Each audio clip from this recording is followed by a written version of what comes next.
The Jim and Terry Show, coming to you from the Hobbit Hole Studio in Bob Cajun. I'm one of your hosts, the hostess with the mostest, Terry, and with me, as most of the time, 99% sure, is my good friend.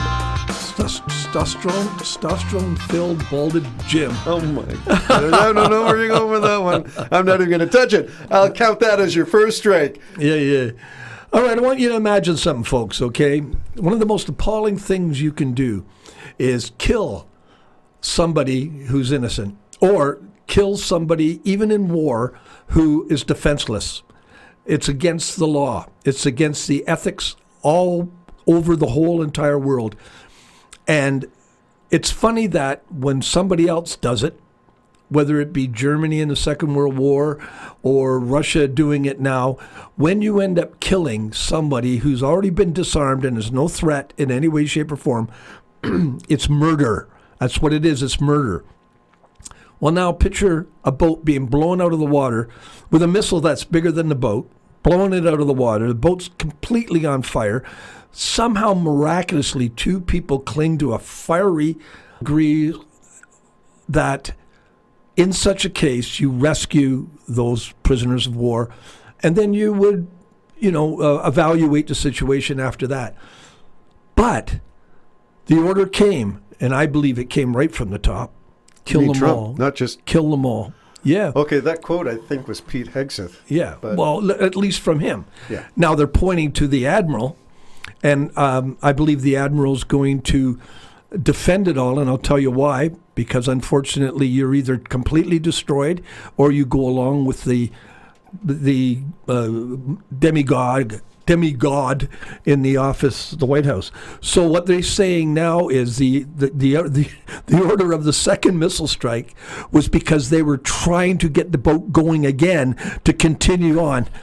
It was blown to smithereens by like a $250,000 missile, caught the thing completely on fire. It ain't going anywhere. And even if it was going somewhere, the only place it would be going is to some sort of refuge place to be saved, but it was inoperable. And we were talking to that, who was that other, he was a black man but was in the military. Malcolm Nance is Malcolm the fellow. Nance. So it's one of the boats, he has evidence that there was 11 people in the boat they blew up. He says drug runners don't travel with 11 people. And he says not only that, he's already got the testimonies of people who lost loved ones in that. It was a water taxi. But you see, normal human beings, normal kind people would evaluate before, and this is the rules of war too. You evaluate before you murder. I thought the United States is the kill. wild, wild west, where you shoot first and ask questions later. Well, you see, the sad thing is if this was done by any other nation, we'd all be up in arms. Yes, but the United States has completely broken all the laws. Because even if they're drug runners, and I'm not for drug dealers and stuff. Now, Trump is, because he just pardoned one of the biggest drug dealers in the world. He pardoned him. He's out of jail. So Trump's for the drug dealers, but he's not for these Venezuelan ones. I don't think it has anything to do with they have the world's biggest supply of oil down there. I don't think it has anything to do with that. Money. Jeez, the root of all evil is money. So what they're doing is they're not looking into it with any form of regulations. They're just saying, kill them all. Is the United States at this point, given the actions in Venezuela, in the Caribbean, even domestically with ICE, is it now a rogue nation? It is no longer a democracy that we can look up to and look at the Statue of Liberty and say, yeah, there is the country that people should aspire to be. Is it a rogue nation? It is. And it's not. It's lawless. It's unrepairable at this particular state. It's unrepairable, especially with this administration still existing. So they are still the largest economy. They are still the largest they're going to be an military. Economy. Yeah, they're going to be a large economy and a military. But they're alone and gone rogue. Well, they're trying to do it.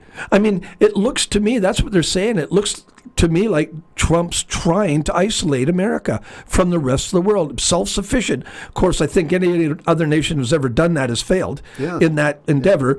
Same as I mean, what could possibly go wrong with a madman being your dictator? What could possibly go wrong? You know, have we not had that in the past? But that's what we are. So now what they got is they're willy-nilly killing people. It's murder. So the Department of Defense lead is a murderer. Yeah. That's what he is. Yeah. And he's taking orders and giving orders to murder people. So we've got a lawless nation to the south of us, and that leads us in a segue. I don't know if you wanted to talk any more about the lawlessness, whether it's ICE carrying on, rounding up immigrants, and you mentioned Somalia as a specific target, and that relates to, I don't know if it was Somalia, but somebody whispered to Trump's ears about killing of Christians in some, I don't know if it was Sudan or what the nation was, but it's one Africa, of these wasn't it? Well, Africa is a continent. Which S-hole nation was it? South Africa. Oh, South Africa. Okay. And you remember Trump did not show up at the G20 and didn't want anybody to show up, but the G20 went on without the United States for the first time. Well, and we mentioned in the last show or earlier this show, I can't remember now, how Canada's been invited into the EU as an advisor, I guess, as a partner. As a partner. A military partner. Yeah. Not just that little country that's hanging on, by its big brother. It's, you're part of the situation here. And, so I don't know what more to say about it, that the United States has become lawless. They are making all the rules for the entire world, and they're not living by any rules as well. Yeah. Trump blatantly lies about everything and fires everybody with responsibility, everybody that's going to give you the statistics and everything on how the economy's going, how the military's working. I mean, the military banned the media. Yes. Just ban them. And now they're going to court. The media's taking them to court to say, you can't do this. It's against the Constitution. It sure is. But they can break the whole Constitution while preaching it's all about the Constitution. Yeah, breaking everything. It's unbelievable. But in that, let's keep on going with the lawless nation and talk about the Witkoff-Kushner visit to Putin in Moscow. Oh, God, Terry. Number one, what's Kushner doing there? Oh, he's real estate, isn't he? Yeah.